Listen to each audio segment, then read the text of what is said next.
Com relação ao Nordeste, você está visitando, rodando aqui bem pelo Nordeste, o Nordeste frequentemente é alvo de ataques e estigmatização por ser apontado como responsável por vitórias eleitorais do Partido dos Trabalhadores.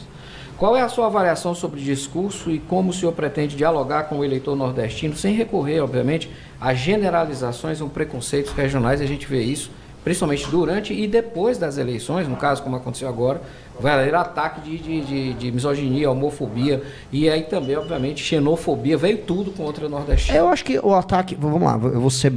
Toda a minha pré-campanha, desculpa... Tem um cafezinho? Se eu conseguir um café... pode ser. Nós tínhamos, mas aqui tem um tomador de café que só pode, já secou a garrafa. Não, porque se tiver um restinho aí, eu gostaria. Eu acho o seguinte, eu não sou nem um pouco... Não, secou total. Secou? Não tem, Arthur. Não, secou total. Eu não sou nem um pouco condescendente com os erros de região a região, tá? E tampouco eu sou... É que Arthur está na frente da câmera. Tá. Eu não sou nem um pouco condescendente. Como diz o Faustão, quem sabe faz ao vivo e ao vivo é assim. Vamos embora. E sei que os insultos, elas são de ambas as partes. Inclusive, quem começou isso foi o Lula. O Lula começou, a partir das vésperas da eleição dele de 2006, a falar da guerra Norte-Sul, por orientação, então, do marqueteiro dele, porque ele havia percebido que ele tinha ganhado um grande contingente eleitoral na região Nordeste após a implementação de certas políticas sociais que geraram base eleitoral. Você vai já concluir seu raciocínio. Acaba quando tem uma esposa como a minha, ela mandou aqui agora mensagem. Eu levo um café? Pode trazer? Pô, pode. Pronto, pode trazer, meu amor. Pode trazer. Que bom. Isso é esposa boa, parabéns. Vamos lá. Então, eu acho...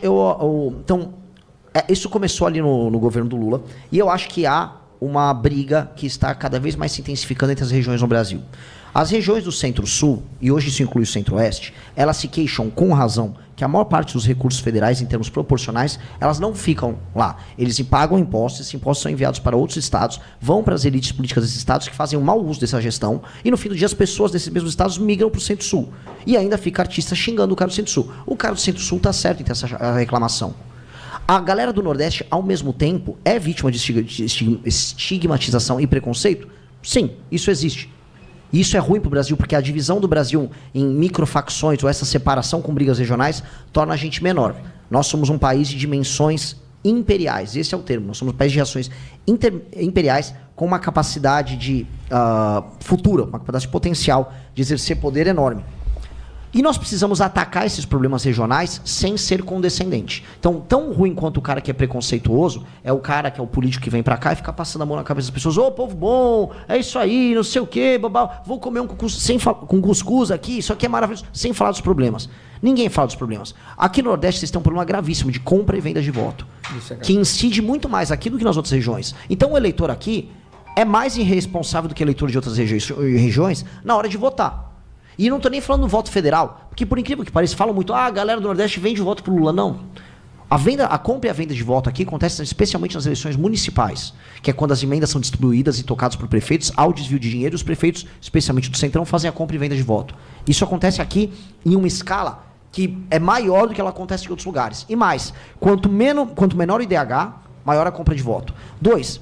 Há uma malversação do dinheiro público e investimentos muito ruins que acontecem aqui. A maior parte dos municípios aqui no Nordeste, eu estou falando mais de 70% dos municípios, eles dependem de verbas federais para se sustentar. Isso é um fato, isso não é a minha opinião. E isso tem que acabar. A gente tem que imaginar o seguinte, para a região ser orgulhosa de si, e assim, o Nordeste é cioso de si, é orgulhoso porque é uma matriz cultural central para o Brasil. Eu sempre falo, especialmente a matriz de Pernambuco, porque tem uma espécie de grande Pernambuco, e São Paulo, são meio que as duas grandes matrizes culturais do Brasil. Você pode pegar a matriz do sertanejo daqui e do caipira que tem lá para São Paulo. São as duas matrizes fundantes da brasilidade, especialmente a brasilidade que vai para o interior. Há um orgulho, só que esse orgulho tem que ser acompanhado de uma autossuficiência. E essa autossuficiência vai acontecer e vai doer, porque ela vai mexer necessariamente com privilégios de elites políticas locais.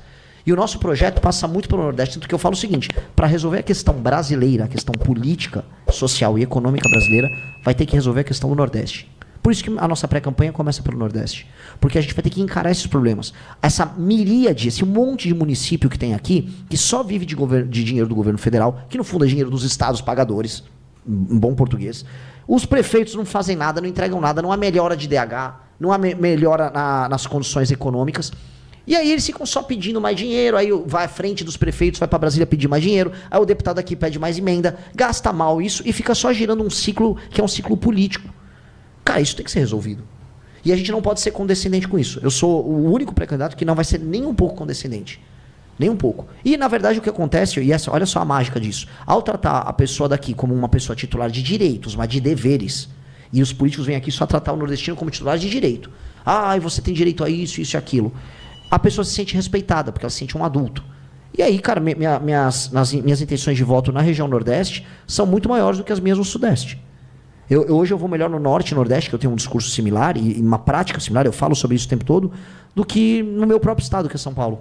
Eu acho que isso é sintomático de um tipo de tratamento que é verdadeiro, que não é nem o preconceituoso, nem o condescendente. Eu acho os dois muito ruins.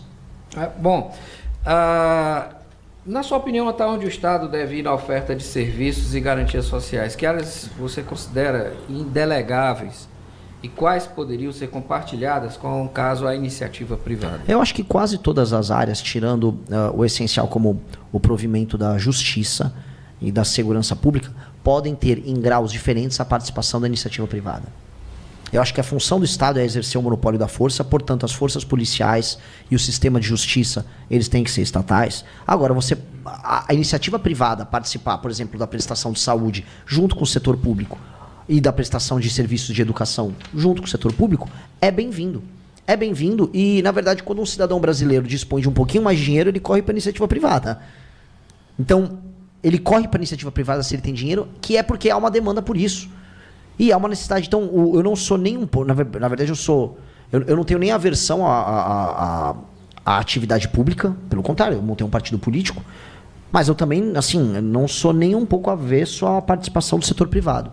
Pelo contrário, acho que a gente tem que unir as melhores experiências das duas coisas. Na parte de educação, a gente pode fazer uma série de revoluções usando parcerias público-privadas. Na parte de investimento em infraestrutura, mesma coisa.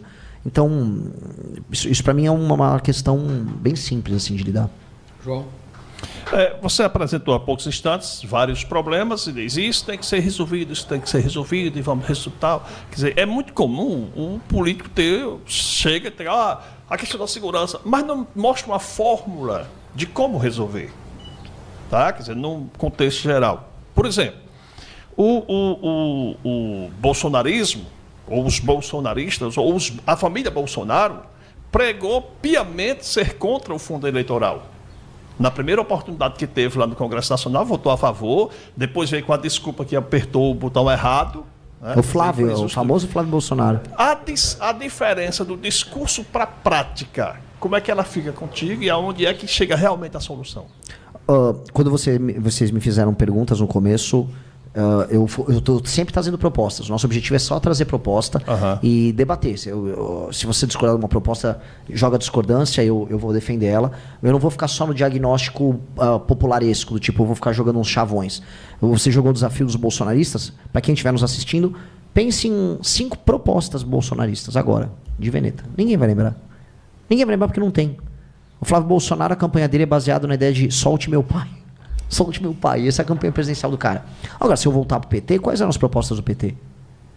O Lula só fez uma campanha falando de picanha e cerveja. E se a gente tentar cavucar, eles falavam em voltar atrás na reforma trabalhista. Coisa que, graças a Deus, eles não fizeram. Então, voltemos. Não há políticas baseadas em propostas, claramente. E quando você não tem proposta nenhuma, você também não tem compromisso nenhum. E essa é a beleza do jogo. Então, o Lula ganhou com um discurso, por exemplo, antiliberal, em muitos termos, como oposição ao Paulo Guedes e tal. Ele entrou num governo que cedeu para o mercado. Isso já era sabido, porque ele, inclusive, teve apoio dos bancos na eleição dele. Agora, o Bolsonaro, ele entrou com um discurso antissistema, falava do fundo eleitoral. Então, logo ele entrou, eles começaram a usar. O que a gente é diferente desses caras? A gente tinha um discurso similar ao dos Bolsonaro sobre a questão do fundo partidário eleitoral. Ora, não vamos usar. É errado. Começamos a participar de eleições. A primeira a gente conseguiu não usar. A segunda, meu Deus, não dá para competir. Aí quando a gente foi lançar candidatos fora de São Paulo, em que a participação cívica na hora de doar é muito menor, a gente viu, cara, não temos nenhuma chance de ganhar. A gente publicamente, antes das eleições, avisamos, vamos mudar essa política, a gente estava errado nisso, isso, naquilo. Eu acho que essa é a postura certa de lidar com seus eleitores. Não só eleitor, com seus seguidores, sua militância. Você tem que discutir, a gente discutir internamente, tornar público, e jogo segue. E aí ser julgado se está certo ou errado. Isso passa obrigatoriamente por um processo de educação política, né? Porque na medida que quanto mais politizado o cidadão, melhor fica para ele poder se relacionar com o candidato, o pré-candidato, com propostas. Porque você bem coloca que a coisa é do tipo, eu sou candidato, venho aqui encher a bola de alguém, compro o voto e vou para casa e daqui eu não ando mais. Vendeu o voto, perdeu o direito de reclamar. Como é que vocês analisam essa situação? E também eu queria te perguntar, como foi a ruptura com o bolsonarismo?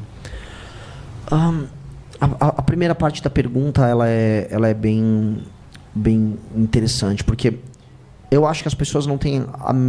eu acho que o brasileiro ele mantém ainda uma cultura monárquica, do período da monarquia. Acho que as pessoas não entenderam o conceito liberal de cidadão titular de direitos e deveres.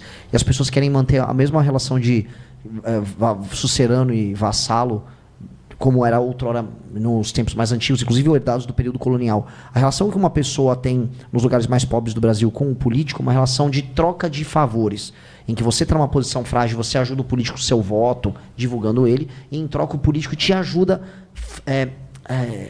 fisicamente. Ele te ajuda, se você está precisando de ir no médico, ele te ajuda, você furou o pneu do teu carro. O político fica o tempo todo te ajudando, que não é a relação entre um político, entre um representante e um cidadão. Então, este tipo de noção, ele vem naturalmente quando a pessoa adquire cidadania.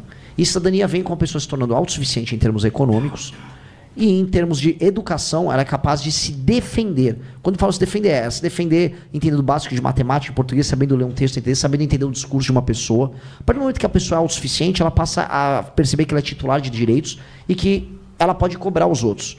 Isso, em geral, em qualquer sociedade moderna, ela acontece através da geração de classe média. As democracias, elas são condicionadas à ideia de que existe uma classe de homens livres. E o homem livre é capaz de votar e discutir. Pois bem, a gente tem pessoas que são livres nominalmente. No Brasil, metade da população não é livre. Ela é livre só perante a lei, no papel.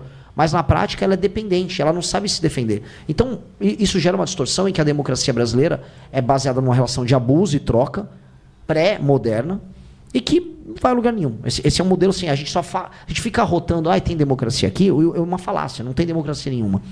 Segunda pergunta, qual foi mesmo? Foi uma pergunta boa também. Como foi o rompimento ruptura com bolsonarismo? Para eu ser bem preciso, a gente nunca houve uma ruptura, porque nós nunca estivemos com eles. Nós apoiamos o Bolsonaro no segundo turno da eleição, nem sequer apoiamos no primeiro turno. Já fomos para a eleição de 18 apanhando muito deles. Havia, porém, uma espécie de uma tentativa de uma trégua nos anos de fora Dilma, entre 14, 15, 16 e 17, em que ele ficava fazendo campanha e a gente ficava lutando lá contra o PT e tal. A gente percebeu que eles tinham uma postura bem dominante e bem agressiva para com todo mundo que estava na direita e tentavam fazer cancelamento com todo mundo. E as pessoas foram cedendo e ficando de joelhos e a gente nunca ficou de joelho para eles. Então a gente sabia que haveria uma briga inevitável e contratada.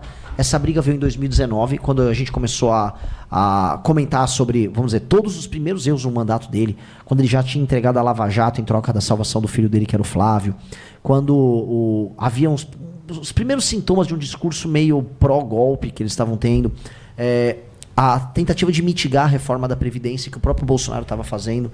Então a gente falou, vamos criticar. Criticamos, fomos muito cancelados. E aí ajudou a gente demais, porque a gente perdeu todos os seguidores que a gente tinha que gostavam do Bolsonaro. Restou uma base muito pequena de seguidores. Essa base pequena de seguidores continuou nos seguindo e ela começou a crescer.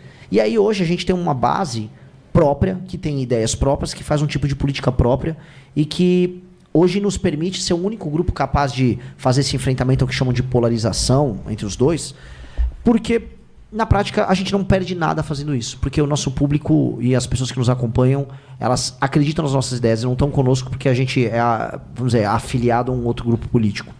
Com relação à questão da polarização pelo ódio, eu acho que vocês também sentiram isso na pele, que é a questão de eu escolho o que eu odeio menos, em vez de da melhor proposta. Como é que vocês analisam isso? E pelo teu discurso, você segue pelo caminho da proposta e não pelo caminho do escolha pelo que você odeia menos, que é o que tem acontecido ultimamente no Brasil. Você fez um bom ponto. Eu acho que a tentativa de trabalhar via afirmação e não via negação. Eu acho que assim, eu tenho isso é um pouco da minha cabeça levemente artística, né? E não só minha, o grupo nosso é feito de pessoas que, ora são músicos, ora são filmmakers, a galera nossa tem uma cabeça muito nessa linha. A gente quer ser muito autoral. Ser autoral significa assim, eu quero ser admirado pelas coisas que eu faço e não ficar jogando pedra nos outros. E não que os outros não mereçam que você toque umas pedras neles, merecem muito. Só que eu tenho que ter, assim, o prazer nosso está em ver que as pessoas reconhecem que aquilo que a gente está fazendo é legal. A partir do momento que você tem esse reconhecimento, é muito bom. A energia que você tem é bem recompensante. Na realidade, é uma diferença bem grande, pelo que eu percebo que você fala, entre o ódio e a crítica. A crítica é algo que você busca corrigir e construir. O ódio é o ódio mesmo. Ou seja, é bem visceral. É isso que você está falando. Né? Se for o ódio como um fim em si, ele é visceral. A raiva do erro, eu acho que é um sentimento correto. Eu tenho que ficar indignado contra o crime organizado, tenho que ficar indignado contra a corrupção, contra a injustiça. Isso gera um sentimento que a gente vai qualificar como raiva. Agora, existe a raiva como fim em si mesmo. Que é assim, eu odeio o outro porque eu odeio o outro e... Olha só, odeiem esse outro aqui e sobrou eu. Vem comigo. Isso é inútil. Criou-se hoje uma cultura, praticamente cultural. Eu quero só, antes de fazer a pergunta, aproveitar a audiência que nós estamos aqui, dizer para vocês que estão nos assistindo pela primeira vez que nós somos um canal onde, tanto o canal como demais redes sociais, onde a gente tem conteúdo 100% político. Tá? Então, se vocês quiserem nos seguir, Sem Meias Verdades CE, tá? @Sem Meias Verdades CE, tanto é o canal do YouTube, como também é o nosso Instagram. Então, vocês nos seguem e vocês têm conteúdo político no dia a dia. Aqui a gente tem um slogan que a gente diz o seguinte, aqui a gente fala de todo mundo e todo mundo fala aqui, sabe? Maravilhoso. Bem independente, bem tranquilo, bem de boa e tal. E aí, vamos lá, Renan.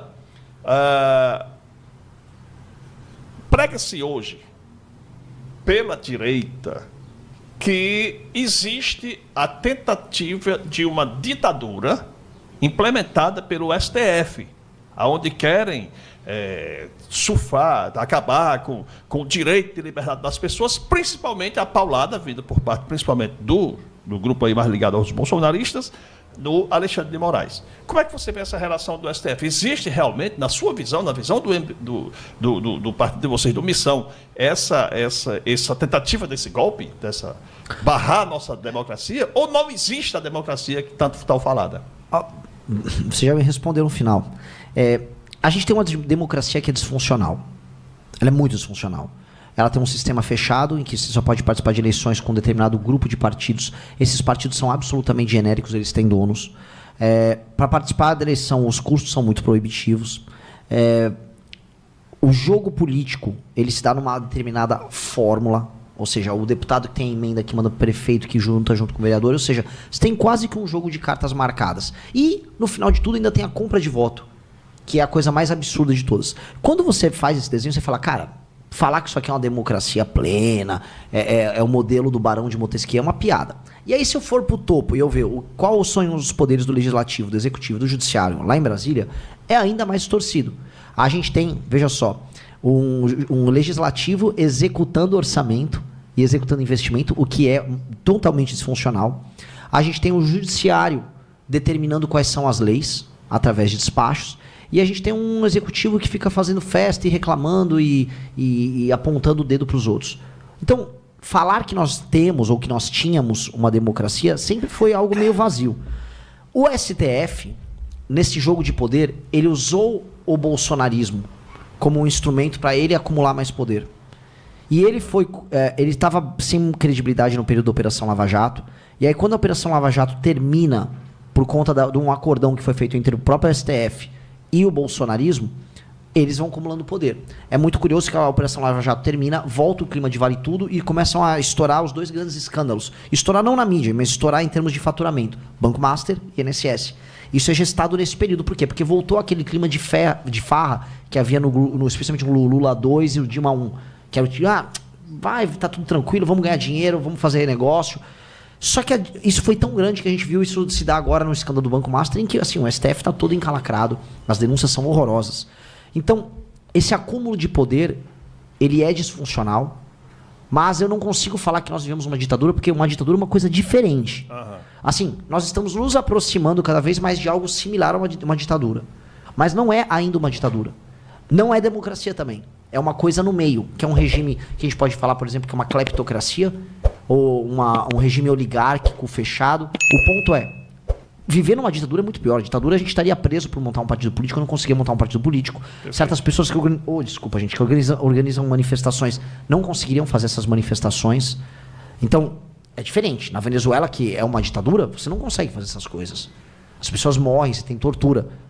Não é o caso aqui, mas nós temos uma outra coisa no meio. Essa outra coisa no meio é o que me preocupa, porque é como se fosse um modelo meio brando, é um regime meio silencioso, não democrático, em que os direitos políticos são mitigados através de acordos que quem está no topo faz.